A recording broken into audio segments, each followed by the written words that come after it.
So the plaster's wet, and doing the stage has helped me to gain a lot of understanding of what the restorer went through, some of the angles, some of the brush strokes that this shape demands.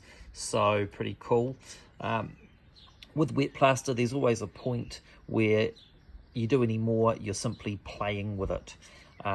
So you can see the shape being refined there. However, sandpaper is going to get us a lot further once this has dried. I did think about doing this lobe as a piece I could work with at the table, but the reality is the context of it being in the dish is just so important. I've decided to work on it in place.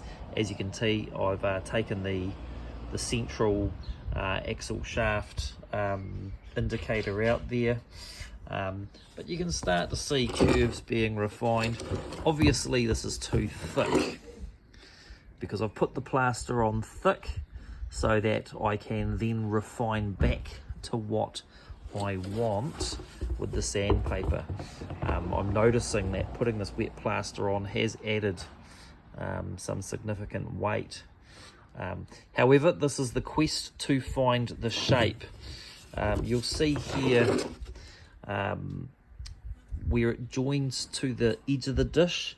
I've built this up because this edge line here is one that I want to get right, and you can see a few little bits there with the edge of the fiberglass support poking out.